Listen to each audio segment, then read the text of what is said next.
What's that? So we do, we basically like sponsor kids that can't afford jiu-jitsu, or like we look for needy families, like single parents who are struggling, with their kids. Mm-hmm. Kids are bad behaviors, like that kind of stuff. Got it. Try to sponsor those kids, get them on the mat, get jiu-jitsu to turn them around. So it really will. Like, it's amazing to see like how it can make kids do 180. Welcome to DFW Grit. I'm Dr. James Taylor, and I'm your host, and this is more than just a podcast. We dive into the stories of the movers, the shakers, the small business owners, the entrepreneurs, right here in the DFW Metroplex. This is your home for authentic, real stories that prove what happens when you don't back down. Let's get to work. Hey, everybody. Welcome back to another episode of DFW Grit. With me today, Mr. Sam Snow. I don't know if you could tell, jiu-jitsu practitioner, owner of Alliance Jiu-Jitsu up in Keller on Keller Parkway. Appreciate you coming down. My pleasure. So we just got started. Just kind of getting in. Like the first question I always ask people is just, what is your origin story? So do me a favor, backtrack a little bit. How'd you get to South America? And then we'll pick it up from there. So right around 2008, I graduated. 2009, I graduated UT Arlington. So tried to start employment, but huge economic downturn in the country. So had a job. They basically closed the entire division, closed the entire business model. It was Lego. It was like an education, robotics, like teaching, that kind of stuff. That's cool. But they had closed the whole thing down. That's not cool. Like a few months after I started. So, well, I don't have anything lined up. I have no prospects. I wasn't actually, that marketable as an employee either, because I didn't have a lot of experience, in any type of management or business role. Like I would have to start low level somewhere probably. But anyway, I ended up just, through prayer, through kind of what was in my heart, like wanting to go to South America. So I ended up just taking off to South America over a period of a few years. I was back and forth, Like, did you go down there like with a plan? Did you go down there for something? Like, I know they need teachers, or like I filled out an application and I've been accepted to teach. Like, you're like, I'm just going to go to South America and see what happens. I had a little bit of a plan. Like I had one interview before and had like a couple lined up for when I got there to teach English. But I had the jiu-jitsu plan too. Like I want to go train at this place. I want to start here, train here, meet these people. It's kind of through a broader team that I'm a part of, and I've been still part of. Alliance is like the team association that I'm a part of. So I wanted to go down and train with Fernando Soluso in Ecuador. And why I picked Ecuador, I'm not exactly sure. It's like supposedly easier to learn Spanish there. Different reasons. Ecuador is like a place. Wait, did you not know Spanish before going to South America? Not great. I mean, I was learning. You learn enough to speak it in DFW, but maybe not necessarily good enough to speak it. I mean, studying for sure before I went, but and I was studying for a couple of years. I had a first instructor was from El Salvador, so he's Spanish. So I had some friends in jiu-jitsu Spanish speaking, and I would try to practice with, but it's not the same. Yeah, I mean, I was pretty conversational when I went. Okay, decently conversational, but you learn, you get thrown in there. So the places you applied to, you picked based off of their proximity to gyms you wanted to go to. Yeah, the city. That's what the main reason I picked the job. It was in Guayaquil, so I picked that job over the other one. I flew into Quito first, the capital, and then I think I took a bus. But it's a crazy bus ride down from the volcanoes and the mountains down to the coast. Damn, it's a wild, yeah. Like you look over the edge, it's like, man, I'm in a bus. It's like going around the curves of the mountains. There's waterfalls over the roads, and you're like, and the bus drivers are just like, just flying through. He's probably got a cigarette hanging from his lip. And drugs they're on, but they just like flying the mountain in a giant bus, and you're just like looking over the edge, like, oh my gosh. How much, if you remember, and if you don't mind me asking, do you know how much money you had in your pocket when you landed?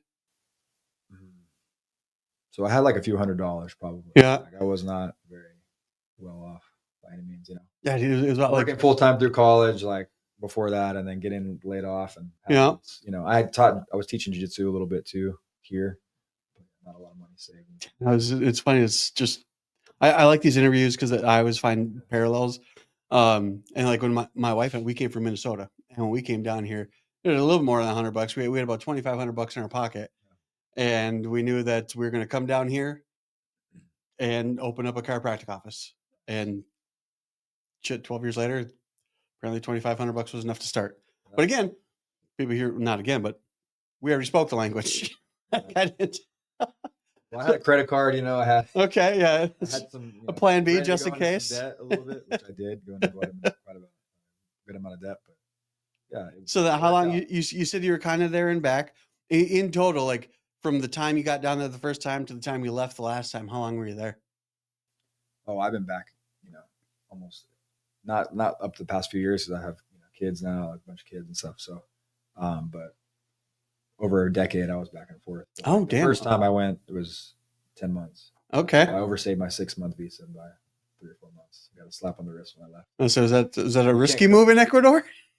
Yeah, from what I got, what I kind of like did a little bit of research. Like it's not a huge deal. Okay. Yeah, they didn't fine you or anything, or like it was just like, oh, you can't come back for 3 months. Oh, all right. For a year, I can't remember. I had a girlfriend. I'll stay a little bit longer. That's fair. Yeah. That'll happen. Yeah, I was like living on the beach, like living a couple blocks away from the beach, training jiu-jitsu, teaching. I was teaching a lot, but like we'd have Friday, Saturday, Sunday off. Yeah. Like go to the tournaments on the weekends, go to the parties, go to the beach. Yeah. So enjoy like party all weekend long, and then not a bad way to spend your 20s. It was interesting, learned a lot. Met a lot of cool people. Have a lot of friends still down there. So that's wild. So then eventually came back here for the long term, if you will, put some roots down. Well, roots. I mean, shoot, you got 3 kids of your own. You're a stepdad to 2. Now, do they all do jiu-jitsu? Does your wife do jiu-jitsu? She dabbles a little bit. She does some garage training with me. Mm-hmm. She does we have a women's on-ramp, like an on-ramp class to get them introduced to jiu-jitsu. So she'll do that class once a week. Okay. Right now. She's been pregnant, a lot. Well, yeah, that's fair. But yeah, she's starting to get back into working out right now and all that. So yeah, my 8-year-old does. He competes. He doesn't train as much as he could because he's 8. Half the time he's not here.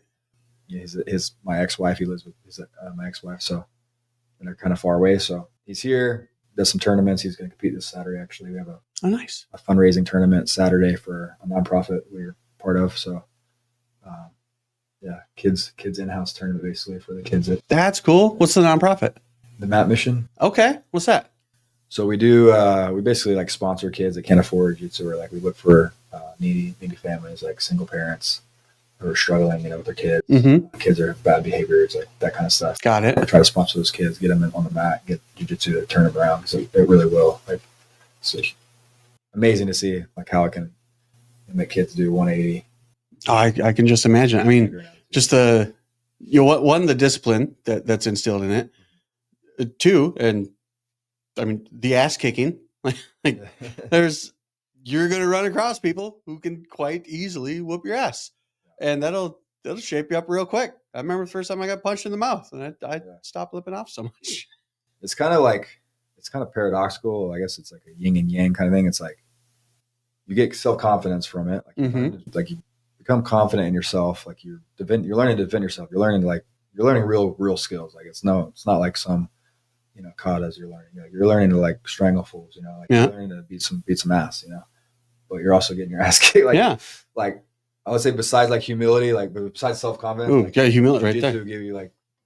Has given me the most humility. Like it is what you need in life to like be successful. You need to be like a certain level of humble, right? To like learn from the mistakes. No, dude, 100%. Learn from other people, be open-minded. That kind of stuff. Like it's wild. So when I came down here and I got this, I built a good chunk of this off of rugby players.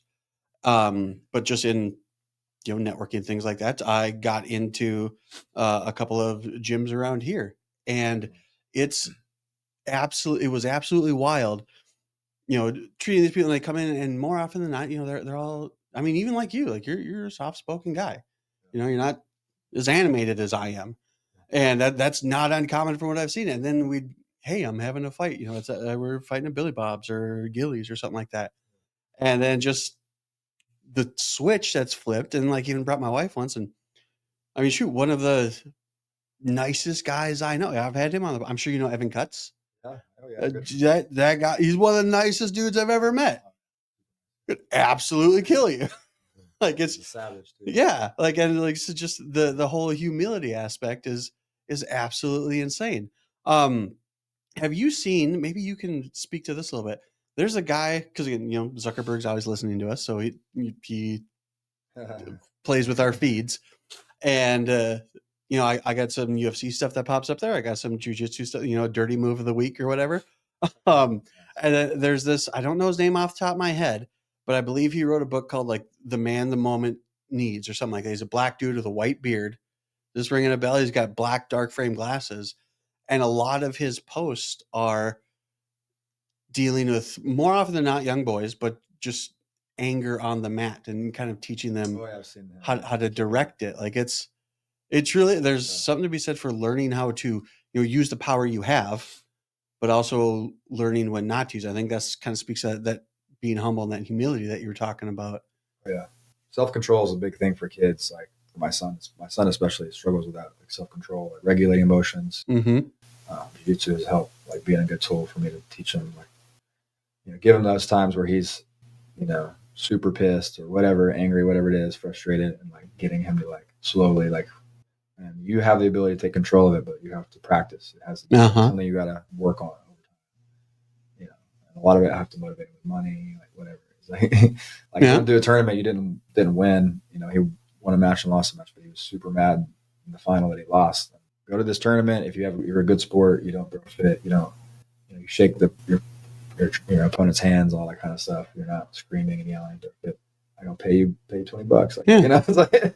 So like that motivating factor, he's like finally old enough, mature enough to like actually make it happen. So he got $20, but it's like it's taken from 5 years old to 8, for him to like, and he doesn't get to train consistently, so it's not as easy. The other household I don't have any control over, the discipline and that kind of stuff, the expectations, but yeah, it's like. Do you just spooling a thought? Do you see any correlation, kind of like that, with like parents who come to you for, like, let's say their kid has bad ADHD or something like that, or just like inability to focus, or granted, I'm a firm believer, and I don't like school. I don't think kids should be made to sit still for that long, especially young boys. But like, is that a thing? Am I just making that up? Like, no, yes, super impactful, man. So I like to tell a story a lot. I had a kid that had. I love stories on this podcast. Yeah, I had a kid that was maybe 9 years old, and his little brother was like 7 or 8. They were close in age, but the little brother was like the typical like bull in a china closet kind of thing, china cabinet, like very much rough and tumble, like not really afraid, pretty confident, not really afraid of anything too much. He was, real physical.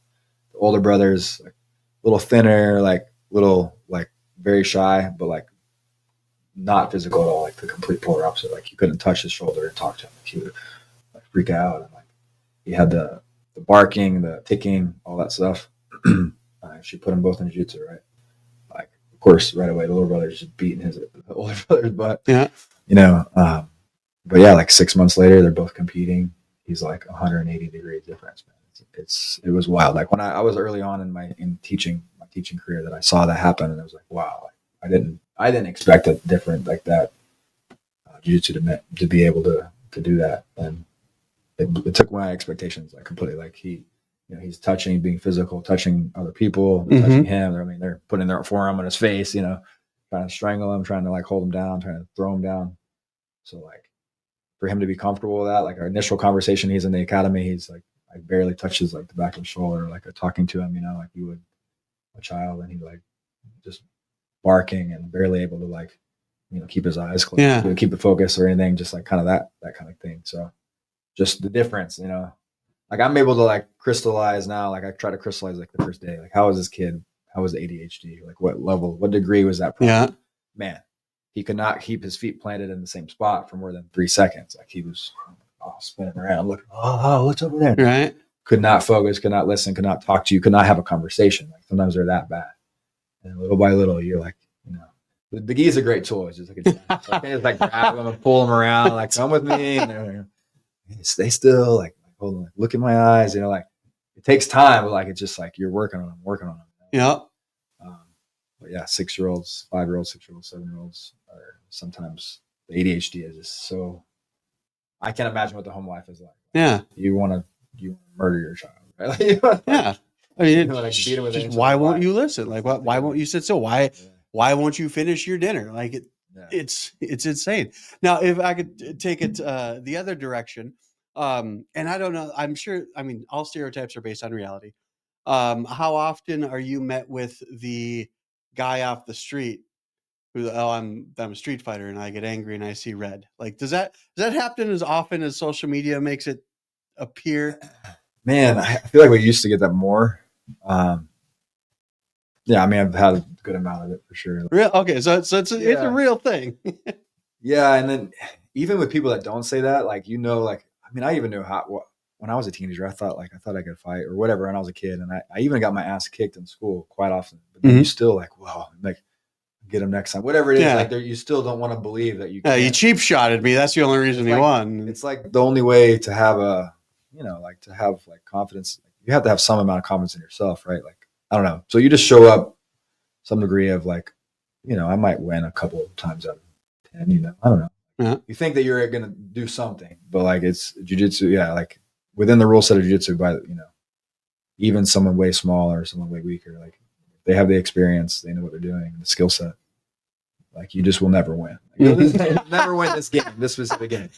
Like not even 9 times out of 10. 10 times out of 10, you're gonna get strangled, you're gonna tap, you're gonna be completely lost. Like you're just like walking into a hurricane or a tornado. You're not going to have any chance. So it's interesting. But obviously like there's, some exceptions, some super athletic people, super strong people that are like professional athletes. Yeah. They're not going to like be getting their butt kicked. Right. A little child, for instance, but yeah, there's all these comparisons you can make, but yeah, it's interesting to see, but it's like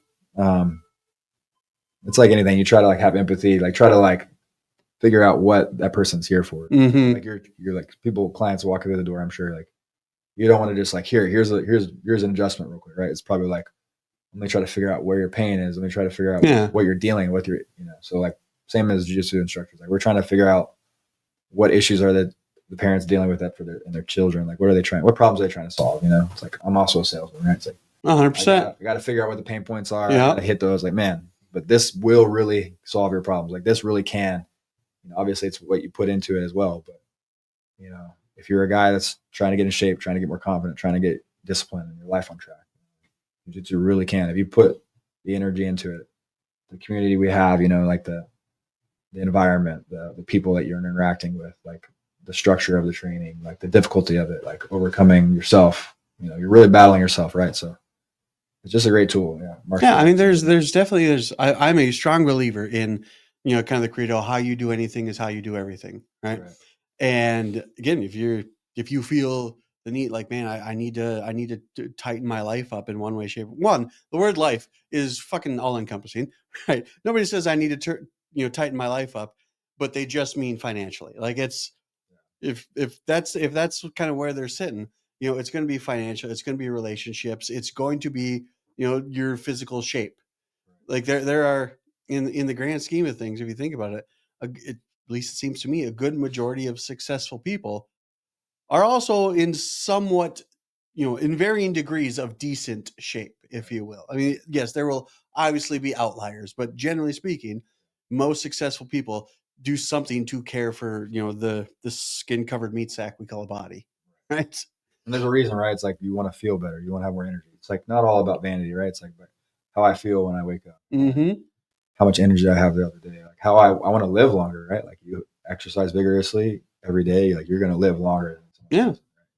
The science. And I've said it on this podcast before, and I've said it on, stuff I do for the office. Like if I get a guy that comes in here and he's got XYZ, it doesn't matter what his pain is, but if his pain is stopping him from playing with his kids, I guarantee he's going to be a patient here.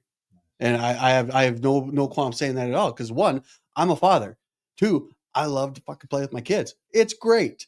And if I couldn't do that, I would absolutely do anything, spend any amount of money to be able to play with my kids. And again, that same thing goes for working out. If you take care of your body, it allows you to be better at everything. And you don't get those years back, like procrastinating, sitting like waiting for the right moment, opportunity to do it. Like, it's the wrong thing, man. Because like, I have students that are millionaires that'll be like, man, I would trade I would trade all money I have to be back in your shoes, to have my 2 little kids, have time to play with them and spend time with them. Like I would trade everything, Yeah. And if you're not able to, like you said, play with your kids, have the energy to be there, be present, man, like you're going to regret it. Yep. Time's going to go by.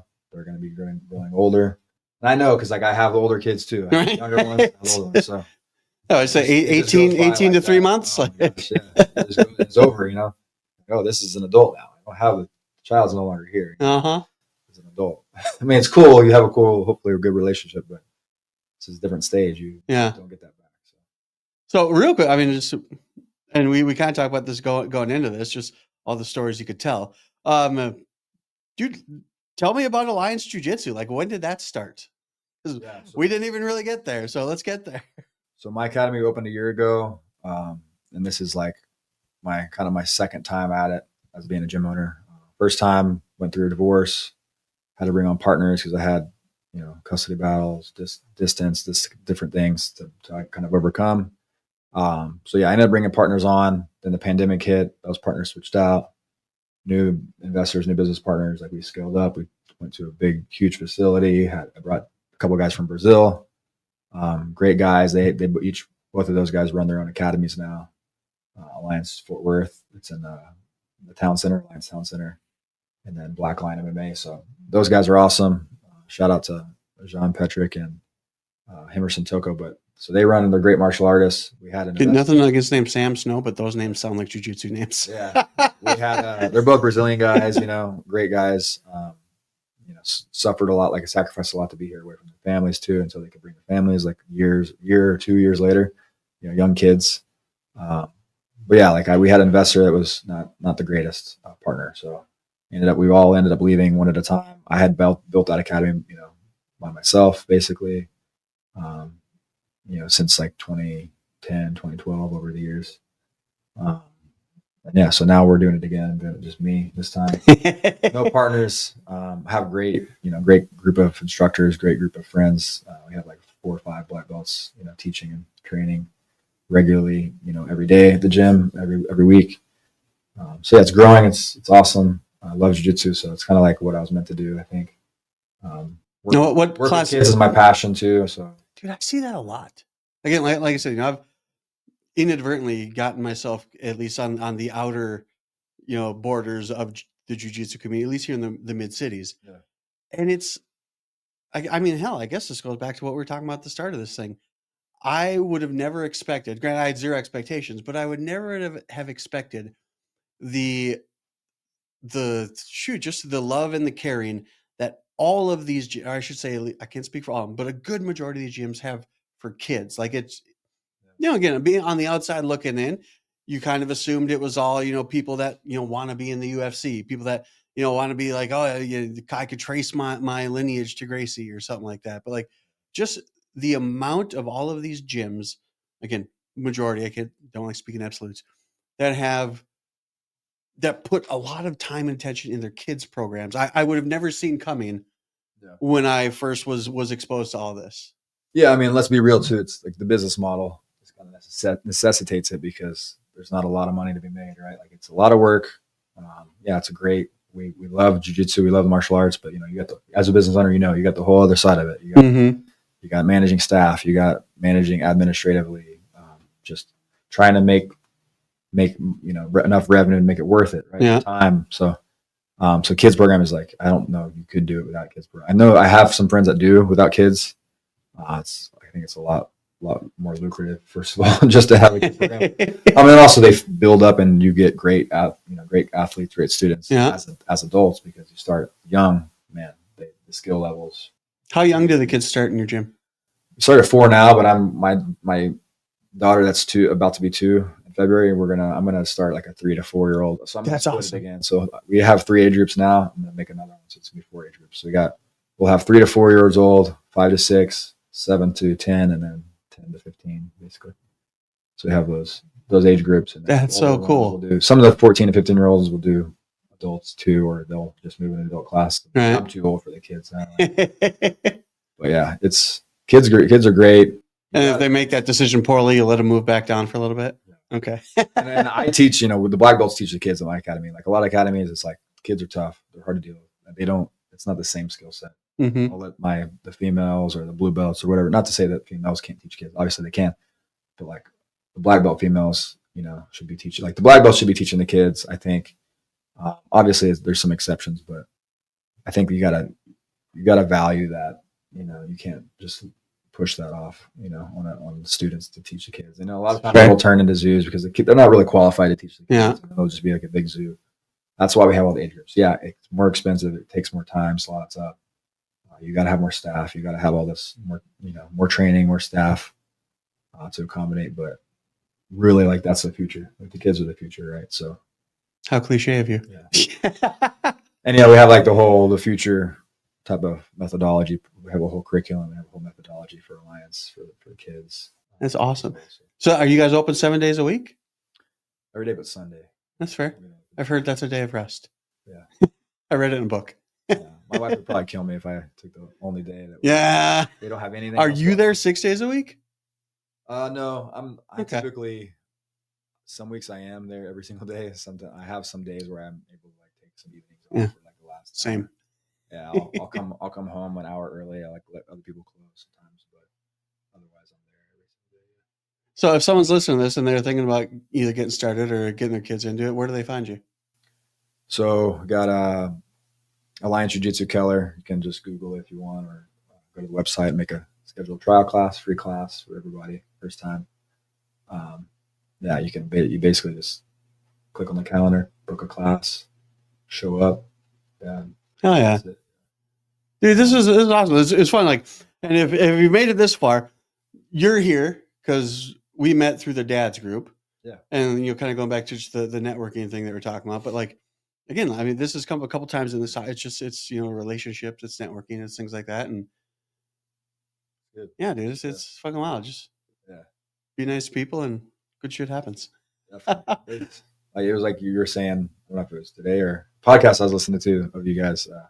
Like who is huge. Like you can meet somebody that has a huge impact on your life. You learn so much. The whole world opens up. So. Yeah, I mean, hell, I got you to South America and back. Awesome, man. Sam, dude, I really appreciate you coming on today. Thank you. Thanks for having me. Again, guys, check them out. Alliance Jiu-Jitsu over in Keller. As always, like, share, follow both me and him for that matter. And shoot, we'll catch you on the next episode of DFW Grit. Sam, thanks for coming on. We'll see you guys later.